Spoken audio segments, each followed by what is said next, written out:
Hey guys, welcome back to the Fantasy Endgame. Here to help you with fantasy baseball waiver wire pickups once again, heading into week 22 of the 2022 season. So last week was a very veteran edition of waiver wire ads. Let's get back to some exciting young players, and there are several to talk about, especially among hitters this week. So let's start with the hitters, and I'm going to talk about Garrett Mitchell of the Milwaukee Brewers. Their top prospect yet to be called up, and now he finally gets to make an appearance. You know what? It didn't take very long for him to make a splash. So in his very first start, he collected a hit with a pair of RBIs. The very next game, 2 hits, including a home run, 2 RBIs, and he's stolen a base too. And it's been less than a week. He's already filling up the box score for fantasy. That's what you like to see. Look, this is a guy who is an exciting young prospect at the age of 23. He's got a ton of power. He hasn't quite unlocked it all yet. Some people are worried that maybe he's not ready in that sense. But look, he was hitting 342 at AAA in part of the season before getting called up. Obviously, he's ready. It's not taking him long to acclimate himself. Obviously, rookies can start out hot and then hit a wall. But look, there's not much time left. You only have a couple of weeks. And for a lot of you, the playoffs are about to start. And so you need a guy who you can stream right away. So Mitchell, obviously all the talent in the world and in a good Milwaukee lineup. The only downside is that he is right now hitting 9th. Obviously a lot of talent there to compete with.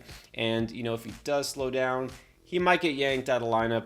So nothing's guaranteed, but at this point, you know what? You can't be picky. Go with the talent. This guy could absolutely carry you down the stretch. Now, this next player, you know what? Probably even more upside, just as talented, if not more so. That is Corbin Carroll. He's probably the hottest pickup right now in fantasy baseball. One of those young outfielders for the Arizona Diamondbacks. Earlier in the season, Alek Thomas got called up. He's been pretty solid. And then I'm also going to talk about another guy next. But look, Carroll is their most prized prospect. I actually mentioned him a few weeks ago before the trade deadline, saying this might be someone to stash for when he gets the call. Obviously, it took a little longer than I anticipated. You never really know with rookies, that's the thing. But finally, his time is now, and he's going to get a chance to basically show what he can do the rest of the way. So far, he is playing left field and hitting 6th. You know what? We don't really know what he's going to do yet because this is a very recent call-up, so keep an eye on him. But look, if he's still out there, you're going to have to grab him before somebody else does. The upside is massive across all 5 categories. Let me also talk about Jake McCarthy of the Diamondbacks. So somebody who's a little less hyped up, and he's been on the team for a good chunk of the season already. He's kind of slowly helping out in several categories. You're not going to get the power that you would with those first 2 guys, but he's somebody who will help you actually in the counting stats because he's hitting 2nd most days in Arizona's lineup. He's scored 37 runs already. He's got 4 homers, 27 RBIs, and even better, 12 steals to go along with a 288 average. So this is somebody who, if you need steals, first of all, you know what? That's always a hard category to pin down, especially late in the season when all those base thieves have been snatched up already. So he can help you in the stolen base category. He will score some runs, and the average is solid.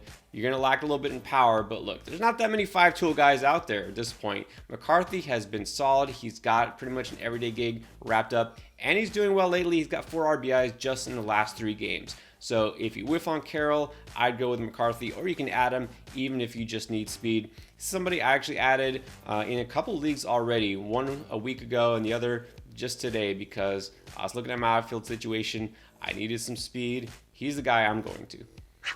And then a guy who's kind of been here all along, but maybe now starting to figure some things out is Bryson Stott in Philadelphia. Should be their everyday shortstop. Well, he started the season in the lineup and kind of struggled, honestly. He just didn't get it all together. It's been up and down.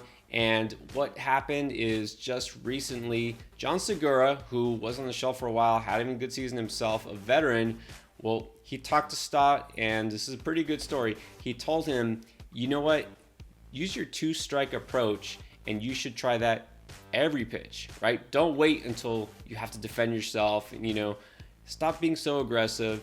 He said, think about it the same way as if you have 2 strikes on you. Just go out every at-bat, every pitch, and do that. And the very next day, got a couple of hits. he went 6 for 10 in those next 10 at-bats. And Segura went up to him and said, what do you think? Is that a good idea? Does that work for you at all? So obviously it's working. Stott is a guy who's got the upside. He's somebody we know the talent and the situation are all there for him. And now that Bryce Harper is back in Philadelphia, you know what? This lineup is got a lot more intrigue. They've always had the thump, but some disappointing seasons from guys like Castellanos. Of course, the injury to Segura, Stott let down. Maybe they put it all together in September. You know what? Finish strong. Stott is somebody who qualifies in the middle infield and gives you some power. And of course, he can score runs. So if he's going to bring average to the table too, you should definitely be interested while he is hot. All right, let's move on to the pitchers. Let's start with a pair of closers. Again, rare that you find somebody who you can count on for saves all of a sudden this point of the season, but it does happen. In this case, it's not even because of injury. So Josh Hader, who should be the most dominant closer in the game, has lost his job. It's hard to believe the Padres gave up all that just to get Hader, and he's not even the closer anymore. So whatever the reason, don't know, but let's look at the guy who is the closer, and that's Nick Martinez. Not the guy you would suspect. Very different from Hader, a really big, hard, flamethrowing lefty. And they got Nick Martinez, a guy who is 32 years old, and you know what? He didn't even pitch in the majors last year. He's kind of one of these reclamation stories. Went overseas to Japan, figured things out, came back, and here you go. He's closing for the Padres down the stretch and hoping that they can contend better with all the money and moves that they made, the money they spent. But anyways, Nick Martinez is now the closer. Look, he's been rock solid ever since the All-Star break. An 0.51 ERA, 0.96 whip, and he does have 4 saves in the last 17 innings since the second half began. You know, he started the season as a starter and bounced back and forth. Well, once they got guys like Sean Manaea and they got Clevenger back from injury, they don't need him as a starter anymore. He's been in the bullpen, but now he is the guy getting saves. Not sure how long that'll last. I mean, honestly, you'd think Hader at some point gets the job back, but for the time being, Martinez, I mean, even if he's not locking down saves, he's helping you big time with those ratios. You know, the strikeouts aren't amazing, but they're good enough. So Martinez, definitely a bullpen arm that can help. Here's another semi-surprising name, Rafael Montero in Houston. So Ryan Presley, the closer, he's in the IL. That means Montero gets back to being the next in line. Montero, you know what, last year in Seattle, when he was supposed to be the guy, it was a big bust, a letdown. And now that he's not the guy, you know what, maybe the pressure's off of him. He's responding and even filling in a couple of times here and there as the fireman. He's gotten the job done. So for the time being, Houston, obviously a team that's going to win a lot of games. He's had a 2.68 ERA, 1.16 whip on the season, get you about a strikeout per inning, and he has 9 saves already. So again, you're looking for saves, you're just looking for a solid reliever that should be out there on waivers. Montero is definitely somebody to look at. Then you need a starter with upside. Let's look at Domingo Germán of the New York Yankees. So this guy who's been, well, up and down to say the least in his career. He's somebody that, you know, has missed time for injuries, serious injuries. It's time for suspension. And I don't know if we'll ever get the same version of him. But you know what? I did mention him a couple weeks ago. I got to tell you again, he's living up to what we had hoped he might be this season. Of course, it's a small sample. But look, his first time out, he got rocked, didn't look good, shook off some of that rust because it had been a long time since he had pitched in the majors. And sure enough, what happened? His last 2 outings, 6 1/3 against the Mets, pretty good team there, only give up 1 run. And then he went 7 2/3 scoreless against the A's. All right.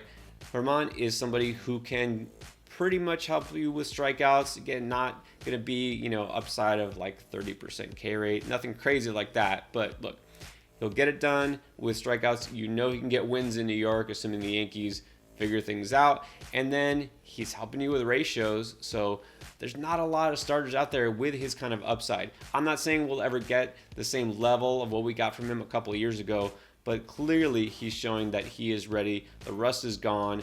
Go ahead and add him if you need a starter. And finally, if you're ready to roll the dice and take a chance on maybe a rebound from Trevor Rogers, well, now's the time. He's set to return from the IL and start again for Miami. This is a guy who, remember last year, was really a huge asset for teams, kind of a waiver savior early in the year, wasn't drafted in most leagues, and turned out to be one of the breakout starting pitchers of 2021. 2022, he's been a bust. I mean, there's no way to put it. 5.85 ERA, 1.60 whip. He's been terrible. Even his strikeout rate has gone down. The velocity has gone down. It is just everything could possibly go wrong has gone wrong for him. A lot of that may be due to the fact that he's had some back issues. Now, that didn't creep up until middle of the season, but supposedly he's back, he's ready, and he said it feels better than he's felt in a long time. Best shape of his career, I don't know about that. He's a little too young for that, and it's not as if he was hurt going into the season. But anyways, Trevor Rogers, he's coming back. Look, maybe over this next couple of weeks, he gives you something close to what you got last year. We know he can generate whiffs. I don't know if he can win many games in Miami these days, but at the very least, this guy has the talent. So again, you're in a really deep league and you're just looking for upside. Maybe try Rogers if he's still out there.